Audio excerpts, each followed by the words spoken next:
Good morning all. Today we are going to start our next group of p block element, that is group 18. Group 18 is known as noble gases, in which noble means inert nature. Inert means very less reactive in nature. The elements of group 18 are helium, neon, argon, krypton, xenon and radon. Helium atomic number is 2, neon atomic number is 10, argon atomic number is 18, krypton atomic number is 36, xenon atomic number is 54, radon atomic number is 86. As you all know, you don't have to learn these atomic numbers. There is a trick. First, you need to know the atomic number of helium, then add 8 in this, then you will get 10. Again add 8, then you will get 18. Then add 18 in this, then you will get 36. Add 18 in 36, then you will get 54. And then add 32, then you will get 86. The general electronic configuration of group 18 is Ns2 Np6. So the electronic configuration of helium is 1s2, neon is helium 2s2 2p6, argon electronic configuration is neon 3s2 3p6, krypton electronic configuration is argon 3d10 4s2 4p6, xenon electronic configuration is krypton 4d10 5s2 5p6, radon electronic configuration is xenon 4f14 5d10 6s2 6p6. Radon is the radioactive element in this group.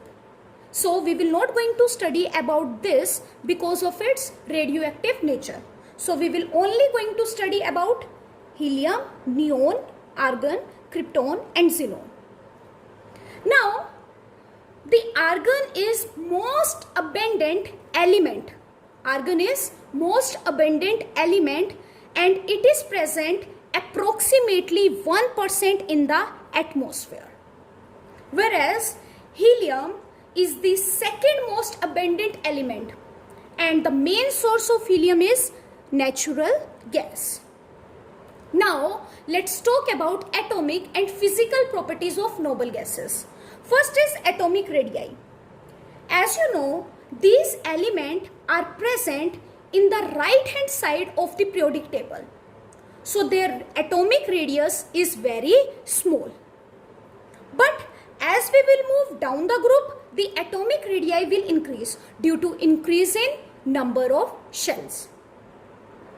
Second is ionization enthalpy. Ionization enthalpy of noble gases are the highest due to stable electronic configuration. However, on moving down the group, the ionization enthalpy will decrease due to increase in the size. Third is electron gain enthalpy. Electron gain enthalpy of noble gases are positive. Due to this is due to the fully filled electronic configuration of noble gases. But as we will move down the group, the electron gain enthalpy will decrease, which means it will become more and more positive. Fourth is melting and boiling point. Melting and boiling point of noble gases are very low because the atoms of these elements are held together by the weak van der Waals forces of attraction. But as we will move down the group, the melting and boiling point will increase due to increase in size and van der Waals forces of attraction. Sixth is solubility. Noble gases are partially soluble in water. Why partially? Because they are non-polar in nature, and as you know, water is polar in nature. Now let's do the chemical properties of noble gases.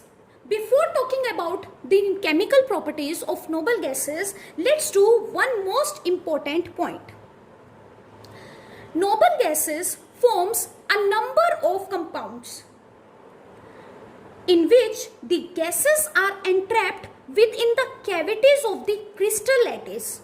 of certain organic and inorganic compound. Such compounds called clathrates or cage compounds. These are also sometimes referred as host gas. Helium, neon do not form clathrates due to their very small size, whereas argon, krypton, xenon form clathrates because their size matches with the size of the cavities present in the organic and inorganic compound. Now, let's move on to the chemical properties. Because of complete octet, high value of ionization enthalpy, positive value of electron gain enthalpy, noble gases neither gain electron nor lose electron. Hence, they are inert in nature. But Neil Bartlett was the first chemist who prepared the first noble gas compound, that is XePtF6. He found that when dioxygen react with platinum hexafluoride, he got a complex O2PtF6. After this, he has seen that ionization energy of oxygen, that is 1175 kilojoule per mole, was very close to the ionization enthalpy of xenon, that is 1170 kilojoule per mole. As these ionization energies are comparable, that is why he thought that if oxygen can react with PtF6, then xenon should also react. And he found them to react. So when xenon reacted with PtF6, it gives XePtF6. XePtF6. And that is the first compound in the history of noble gases. After that, a number of other compounds were prepared for xenon. Let's see this. When xenon react with fluorine in the ratio of 1:1 at the temperature 273 Kelvin and at 1 bar atmospheric pressure, then it will give us xenon XeF2. It will going to give us XeF2. Now, when xenon react with fluorine in the ratio of 1:5 at the temperature 873 Kelvin and at 7 bar pressure, then we will get XeF4. XeF4. When xenon react with fluorine in the ratio of 1:20 at temperature 573 Kelvin and 60 to 70 bar atmospheric pressure, then we will going to get XeF6. XeF6. And these all are present in solid crystalline form. Solid crystalline form. Now, let's see the hydrolysis of XeF2, XeF4 and XeF6. Before doing this, whenever you will do the hydrolysis of XeF4 and XeF6, you will going to get the common product, that is XeO3 plus HF. When you will do the hydrolysis of these two, then you will going to get XeO3 plus HF as a common product. Now let's see one by one. When XeF2 undergo hydrolysis, then it will going to give HF, xenon plus oxygen. Now, when XeF4 undergo hydrolysis, it will going to give us these three products plus XeO3. When XeF6 undergo hydrolysis, it will going to give us XeO3 plus HF, as I have told you earlier. Now, let's see the reactions of xenon tetrafluoride.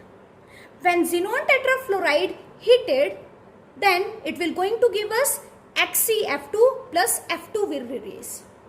When xenon tetrafluoride react with benzene, it will going to give us fluorobenzene. Fluorobenzene. When XeF4 react with SiO2, When HCF4 react with SiO2, then it will going to give us HCO2 plus SiF4, silicon tetrafluoride. When HCF4 react with O2F2, then it will going to give us HCF6 plus O2.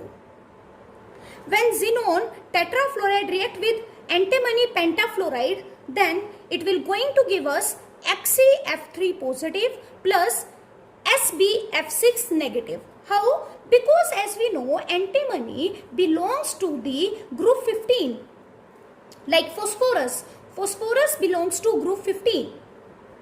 And as you know, PCl5 has a tendency to gain one chlorine and it can form PCl6 negative. So like phosphorus, antimony also will take one fluorine from xenon and it will going to form SbF6 negative plus what is left here, that is HCF3. Similarly, when HCF4 react with PF5, then it will going to give us PF6 negative plus HCF3 positive.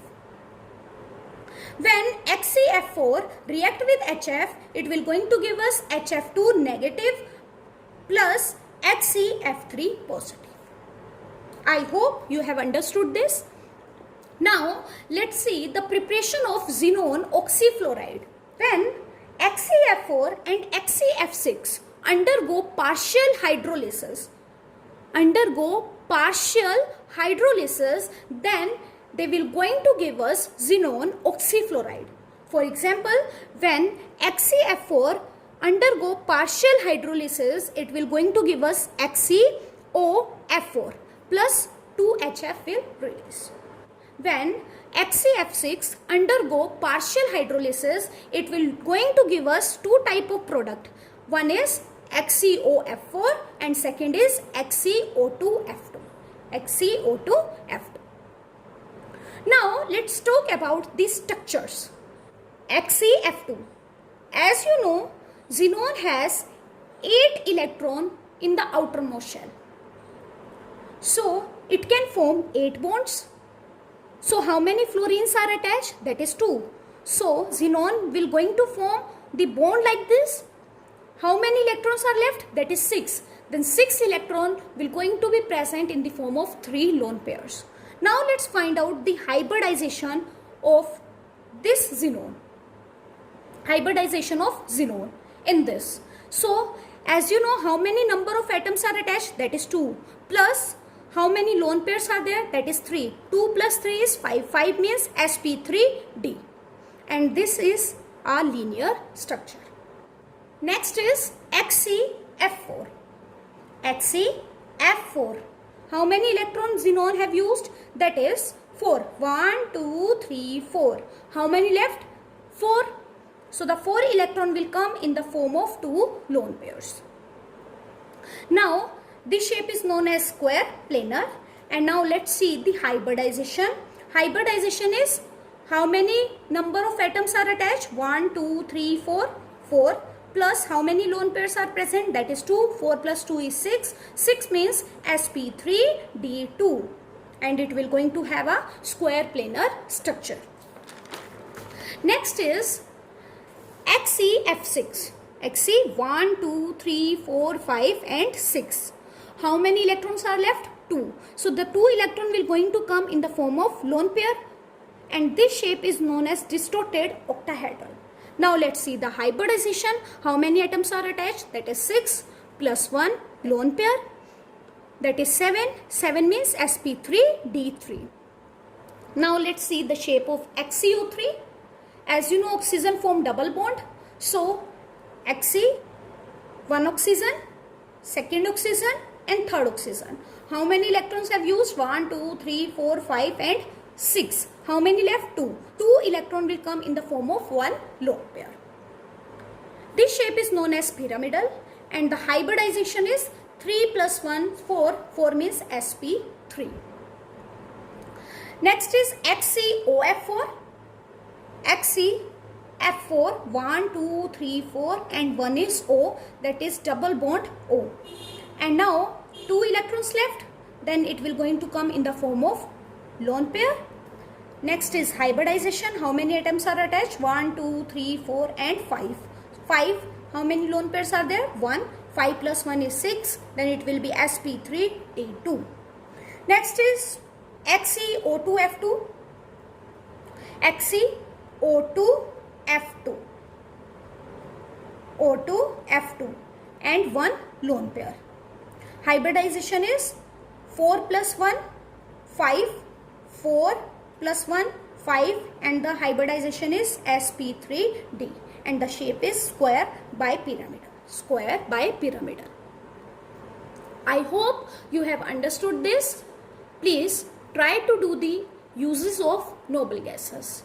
So with this we are completing our chapter. That's all for today. Have a nice day ahead.